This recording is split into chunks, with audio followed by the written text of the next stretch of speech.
کیا آپ جانتے ہیں کہ ملا عمر نے آخر امریکہ کا ایسا کیا نقصان کیا تھا کہ امریکہ کی طرف سے ان کے سر کی قیمت $1 کروڑ مقرر کی گئی تھی۔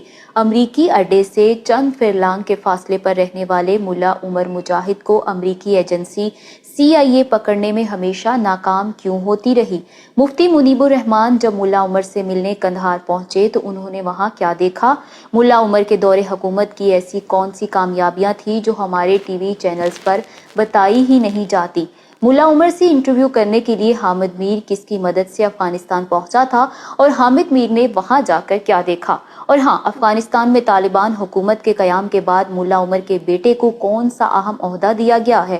تو دوستو، آج کی ویڈیو میں امارات اسلامی افغانستان کے سپریم لیڈر ملا محمد عمر مجاہد کی زندگی سے متعلق 25 دلچسپ فیکٹس آپ تک شیئر کیے جائیں گے۔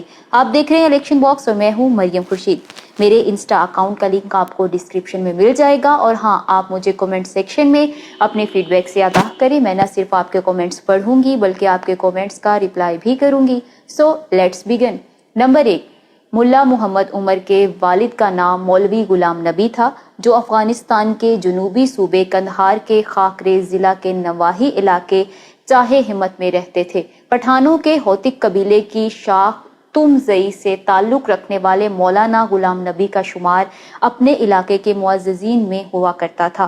نمبر 2، 80 کی دہائی میں سوویت یونین کے خلاف شروع ہونے والے افغان جہاد میں ملا عمر مجاہد نے بڑھ چڑھ کر حصہ لیا۔ وہ سالہ سال تک روسی فوجیوں کے خلاف برسر پیکار رہے۔ گوریلا جنگ کے ماہر سمجھے جانے والے ملا عمر اس دوران 4 مرتبہ شدید زخمی ہوئے اور ایک موقع پر تو ان کی دائیں آنکھ بھی روشنی سے محروم ہو گئی۔ نمبر 3، ملا عمر کہا کرتے تھے کہ مقدس جہاد کی تکمیل کے لیے اپنے لہو کا آخری قطرہ بہانے کے لیے تیار ہوں۔ یہ جہاد اس وقت تک ہوتا رہے گا جب افغانستان میں خون ریزی ختم نہ ہو جائے اور ہمارے لوگوں کی زندگیوں میں اسلام نہ آ جائے۔ نمبر 4، سال 1994 میں قندھار کے ایک گمنام سے مولوی ملا محمد عمر مجاہد نے اپنے چند ساتھیوں اور شاگردوں کو ساتھ ملایا اور مقامی بدماش وار لارڈز کے خلاف مسلح جدوجہد کرنے لگے۔ چونکہ ملا عمر مجاہد کی قیادت میں لڑنے والے زیادہ تر طالب علم تھے، لہٰذا یہ لوگ طالبان کہلائے۔ نمبر 5، ملا عمر کی تحریک طالبان کا آغاز پاکستانی بارڈر سے متصل صوبے ننگرہار سے ہوا تھا۔ پہلے تو اس گروپ کی سرگرمیاں چند علاقوں تک محدود تھی اور یہ لوگ ملک میں فحاشی اور غیر اخلاقی عناصر کے خاتمے کے لیے کوشاں تھے، لیکن پھر گزرتے وقت کے ساتھ ساتھ تحریک طالبان کی قوت میں اضافہ ہوتا گیا۔ اگلے چند مہینوں میں طالبان کا دائرہ کار دیگر علاقوں اور صوبوں تک وسیع ہو گیا اور پھر ستمبر 1996 میں طالبان نے افغان دارالحکومت کابل پر قبضہ کر لینے کے بعد افغانستان میں اسلامی امارت کی بنیاد رکھی۔ نمبر 6، طالبان کی حکومت قائم ہو گئی تو ملا محمد عمر مجاہد کو امیر المومنین کا خطاب دیا گیا اور وہ امارات اسلامی افغانستان کے سپریم لیڈر بن گئے۔ سرزمین افغانستان پر طالبان حکومت کو پاکستان سمیت دنیا کے کئی دیگر ممالک نے تسلیم کیا۔ نمبر 7، رویت ہلال کمیٹی کے سابق چیئرمین مفتی منیب الرحمان نے ملا محمد عمر مجاہد پر کالم لکھا جو روزنامہ دنیا میں پبلش ہو چکا ہے۔ وہ 1996 میں ملا عمر سے ملاقات کا احوال یوں لکھتے ہیں کہ قندھار کی جامعہ مسجد خرقہ مبارک میں ملا عمر کا دفتر تھا، جہاں میری ان سے پہلی ملاقات ہوئی۔ اس مسجد کے محراب پر یا اللہ یا محمد لکھا تھا، لیکن ہمارے ہاں تو اس پر بھی اختلاف کرنے والے موجود ہیں۔ ملا عمر اپنے ایک کمرے کے دفتر میں فرشی قالین پر بیٹھے تھے۔ یہاں ہمارے وفد کی امیر المومنین سے ملاقات ہوئی اور انہیں کامیابیوں پر مبارکباد پیش کی گئی۔ نمبر 8، حامد میر وہ پہلے پاکستانی صحافی تھے کہ جن کی ملا عمر سے ملاقات ہوئی۔ وہ بتاتے ہیں کہ ملا عمر سے میری پہلی ملاقات کا اہتمام بے نظیر بھٹو کے وزیر داخلہ جنرل ریٹائرڈ نصیر اللہ خان بابر نے کیا تھا۔ میں نے محسوس کیا کہ ملا عمر خطے میں تیل کے لیے جاری کشمکش سے زیادہ آگاہی نہیں رکھتے تھے۔ انہیں صرف افغانستان میں شریعت کے نفاذ میں دلچسپی تھی اور وہ کہتے تھے کہ پاکستان کو ہمارے ساتھ بھائیوں جیسا سلوک کرنا چاہیے، نہ کہ متحد کی طرح۔ نمبر 9، ملا عمر کی حکومت قائم ہو جانے کے بعد افغانستان کے امن کے حوالے سے انسرٹینٹی کا مکمل خاتمہ ہو گیا۔ انہوں نے عام پبلک سے اسلحہ واپس لے لیا، جس سے افغانستان میں مکمل امن قائم ہوا۔ اس دور میں چوری، ڈاکے، رہزنی اور جرائم 100% ختم ہو گئے۔ नंबर 10, बताया जाता है कि मुल्ला उमर जब तक अमारात इस्लामी के अमीरुल मोमिनीन रहे तब तक अफगानिस्तान में पोस्त का एक पौधा तक काश्त नहीं हुआ। नंबर 11, पाकिस्तान में प्रो तालिबान सहाफ़ी आज भी ये बात बड़े फख्र से कहते हैं कि मुल्ला मोहम्मद उमर मुजाहिद के दौर में माशी हालात काफ़ी बेहतर थे और ना ही वो कटोरा लेकर IMF के दर पर भीख मांगने गए। नंबर 12, 9/11 के बाद अमरीकी हुकाम ने तालिबान से वर्ल्ड ट्रेड सेंटर पर हमलों के मुबैना मास्टरमाइंड उसामा बिन लादेन की हवालगी का मुतालबा किया, जिसे मुल्ला उमर ने यकसर मुस्तरद कर दिया। ताकत के नशे में चोर अमरीका बहादुर को मुल्ला मोहम्मद उमर मुजाहिद का एब्सोल्युटली नो बोलना पसंद न आया और अमरीकी फौज ने नेटो दस्तों के साथ अफगानिस्तान पर चढ़ाई कर दी, जिसके बाद तालिबान हुकूमत कायम न रह सकी। नंबर 13, 9/11 के बाद अफगानिस्तान मैदान जंग बना हुआ था। ऐसे में हामिद मीर वहां मौजूद थे कि उन्हें गिरफ्तार कर लिया गया। उस मौके पर तालिबान के वजीर दिफा मुल्ला अब्दुल रज़ाक ने हामिद मीर को रिहाई दिलवाई। हामिद मीर चाहते थे कि वो यहाँ पर मुल्ला उमर और उसामा बिन लादेन का इंटरव्यू करके जाएं। मुल्ला अब्दुल रज़ाक हामिद मीर से बोले, जितना जल्दी हो सके तुम अफगानिस्तान से निकल जाओ। हामिद मीर ने पूछा, क्या आप लोग भाग रहे हो? तो तालिबान के वजीर दिफा हंसते हुए बोले, ये खेल का हिस्सा है, लेकिन हम यकीनी तौर पर वापस आएंगे। और फिर चश्मे फलक ने वो नज़ारा भी देखा कि 20 साल बाद उनकी पेशनगोई 15 अगस्त 2021 को सच साबित हुई, जब तालिबान अपना सफेद झंडा लहराते हुए दोबारा काबुल में दाखिल हुए।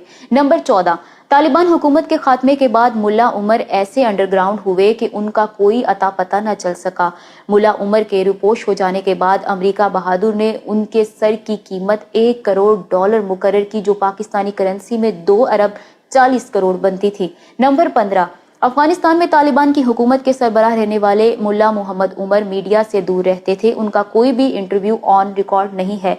वो खबरों के लिए BBC की पश्तो सर्विस सुना करते थे। उनके पास एक पुराना नोकिया फोन था जिस पर वो अपने पैगाम रिकॉर्ड करते थे। नंबर 16, मुल्ला उमर की शख्सियत के हवाले से कहा जाता है कि वो मुतहम्मिल मजाज रखते थे और उन्हें अपने गुस्से पर मुकम्मल कंट्रोल था। वो लोगों से खुद मिला करते और कभी उन्होंने अपने आप को किसी साथी से बढ़तर नहीं समझा। वो आम लोगों की तरह जिंदगी जीते और कमाल की हिस्से लताफत रखते थे। उनके पास ना कोई जाती घर था और ना ही उनका कोई गैर मुल्की बैंक अकाउंट।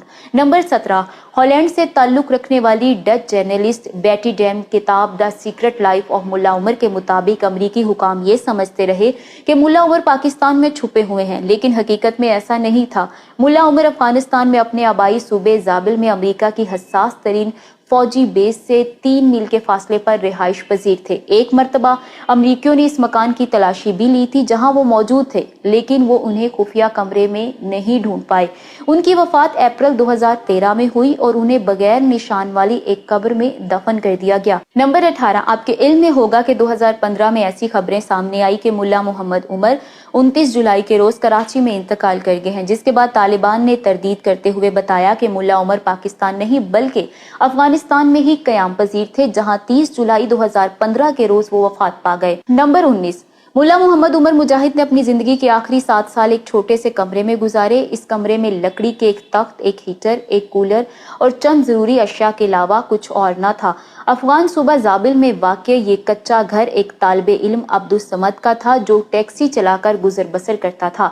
नंबर 20, तालिबान दौर के वजीर खारजा और मुल्ला उमर के प्रिंसिपल सेक्रेटरी मौलवी अहमद मतवक्कल ने बताया कि मुल्ला उमर की वफात के 2 साल गुजर जाने के बावजूद उनकी मौत की खबर को इसलिए छुपाया गया था कि हमें अंदेशा था कि अगर हम मुल्ला उमर की वफात का फौरन ऐलान कर देते तो इससे तालिबान की सफ़ों में फूट पड़ जाती। लिहाजा तालिबान को बाहम मुत्तहद रखने के लिए मुल्ला उमर की वफात की खबर खुफिया रखी गई। नंबर 21, आज से चंद हफ्ते पहले अफगानिस्तान में मुल्ला मोहम्मद उमर की जेरे इस्तेमाल गाड़ी को मिट्टी खोदकर बरामद किया गया, जिसकी तस्वीर सोशल मीडिया पर वायरल हैं। तालिबान हुकूमत के एक ओहदेदार मोहम्मद जलाल के मुताबिक ये गाड़ी उनके बानी रहनुमा मुल्ला उमर के जेरे इस्तेमाल रही और मुल्ला उमर मुजाहिद इस टोयोटा वैगन को अमरीकी हमले की शुरुआत के दौरान कंदहार से जाबिल के सफर के लिए इस्तेमाल किया करते थे। नंबर 22, बरस हा बरस की जंग के बाद गुज़श्ता बरस तालिबान ने एक बार फिर से अफगानिस्तान पर हुकूमत कायम कर ली। अफगान गवर्नमेंट के वजीर दिफा मुल्ला मोहम्मद यकूब मुल्ला उमर के साहबजादे हैं। 32 साला मुल्ला यकूब तालिबान के नायब सरबराह भी हैं। नंबर 23, 1960 में पैदा होने वाले मुल्ला उमर अपने वालिदैन की अकलौती औलाद थे। अभी वो 3 से 4 वर्ष के हुए थे कि उनके वालिद का इंतकाल हो गया। बादअज़ा उनका खानदान कंदहार सूबे से सूबा अर्ज़गान नकल मकानी कर गया। नंबर 24, नन्हे मोहम्मद उमर मुजाहिद की परवरिश और तलीम तरबियत की तमाम तर जिम्मेदारी उसके एक चचा ने उठाई। ऐसा भी बताया जाता है कि चचा ने उमर मुजाहिद की वालिदा से शादी भी कर ली थी। मोहम्मद उमर मुजाहिद को गांव के एक दीनी मदरसे में दाखिला दिलवाया गया और वो कई सालों तक अफगानिस्तान के मदारिस में ज़ेरे तालीम रहे। नंबर 25, बताया जाता है कि मुल्ला उमर खैबर पख्तूनख्वा के ज़िला नौशहरा के दारुल उलूम हकानिया अकोड़ा खटक में ज़ेरे तालीम रहे। साबिक एमएनए मौलाना अब्दुल हक का कायम करदा मदरसा आज भी इस बात पर फख्र करता है कि तालिबान क़यादत की अक्सरियत हमारे जामिया की फारगुल तहसील है। और आपने मौलाना अब्दुल हक के साहबजादे मौलाना समीउल हक के बारे में तो सुन रखा होगा कि इंटरनेशनल मीडिया में उन्हें फादर ऑफ दी तालिबान कहा जाता था। मैं उम्मीद करती हूँ कि वीडियो आपको पसंद आई होगी। अगर आप शहबाज शरीफ की फेडरल मिनिस्टर शाजिया